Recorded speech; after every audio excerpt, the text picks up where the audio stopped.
So, ito yung tutorial kung paano ko to ginawa. Tara, gawin natin.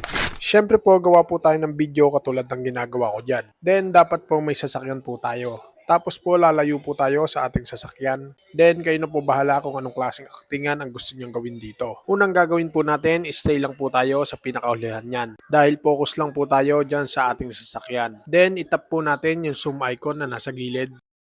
Tapos po, saka po natin i-screenshot. I-crop lang po natin mga lods. Basta make sure lang mga lods na hindi nyo na po isasama yung itim na nasa taas at nasa baba. Para pasok pa rin po yung aspect ratio niya na 9:16. Kapag na-save na po natin sa ating gallery, exit na po muna tayo dito. Then, punta po tayo sa ating Google. Then, i-search po natin dito yung Higgsfield AI.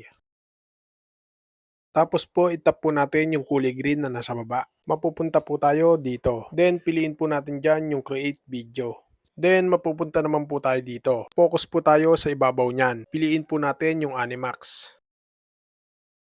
Then, scroll down po tayo. Hanapin po natin dyan yung Exploded View. Kapag nakita nyo na po yung kotseng pula na naghihiwalay, yan na po yung gagamitin natin.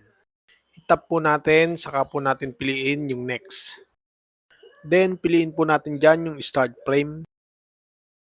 Mapupunta na po tayo sa ating gallery. Dito, piliin po natin yung kotse nating in-screenshot kanina. Kapag lumabas na po yung generate na nasa baba, saka po natin itap yan. Automatic po magge-generate na po yan. Antayin lang po natin ng mga 30 seconds to mga lods. Para sa mga nagtatanong kung may bayad to, opo, may bayad po to. Pero meron naman pong ibinibigay na pre-credits. Kaso lang po 10 points. So ibig sabihin, isang beses lang po nyo magagamit to sa isang araw. Kaya pag gumawa po kayo dito ng effect, make sure nyo na lang po na tama ang ginagawa nyo. Kapag lumabas na po yung kotse natin, itap lang po natin yung pinaka-picture. Then i-play po natin kung goods na. Kung goods na, saka po natin piliin sa baba yung download icon. Automatic po, mapupunta na po yan sa ating gallery. Ang kagandahan lang po dito kay Higgsfield AI ay wala pong watermark. Balik po ulit tayo sa ating CapCut. Dito, i-add na po natin yung galing kay Higgsfield AI. Kapag na-add na po natin, stay lang po tayo dyan. Tapos, piliin po natin sa baba yung overlay. Kapag naibaba na po natin, i-drag po natin yan sa bandang gitna. Dito, mga loads, kailangan po natin yung timing. Itapat lang po natin yung unahan niyan dun sa part na yung ating karakter ay nasa unahan na ng kotse. At kunwaring paghihiwalayin na yung ating kotse. Kung goods na, stay lang po tayo dyan. Tapos po, focus po tayo sa baba. Piliin po natin yung mask. Then, piliin po natin yung horizontal. Tapos po, itayo lang po natin yung ating horizontal. Ilagay lang po natin sa unahan ng kotse. Make sure lang mga loads na hindi tatamaan ng ating horizontal yung ating kotse. Then, saka po natin i-adjust yung feather niyan para po hindi halata na may horizontal tayong inilagay dyan. Kapag goods na, i-play po natin kung anong resulta.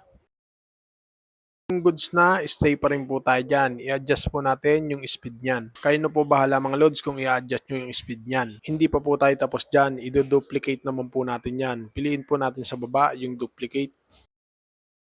Kapag may duplicate na po tayo, stay lang po tayo dyan sa duplicate dahil i-reverse naman po natin yan. Piliin po natin sa baba yung reverse. Antayin lang po natin mag-green check yan. Kung goods na, focus naman po tayo sa first layer. Itapat lang po natin yung playhead o yung puting guhit na yan dyan sa unahan ng second layer. Then, saka po natin itap yung first layer. Tapos, saka po tayo mag-split dyan. Piliin po natin yung split sa baba. Ngayon po, naging dalawang clip na yung ating first layer. Then, stay lang po tayo dyan sa pangalawa. Focus po ulit tayo sa baba. Piliin po natin sa baba yung duplicate. Kapag may duplicate na po, balik po ulit tayo sa unahan. Tapos po, ibababa po natin yan gamit ang overlay. Kapag naibaba na po natin, stay lang po tayo dyan. Tapos, piliin po natin yung remove BG. Then, auto removal. Kung goods na, play po natin kung anong resulta.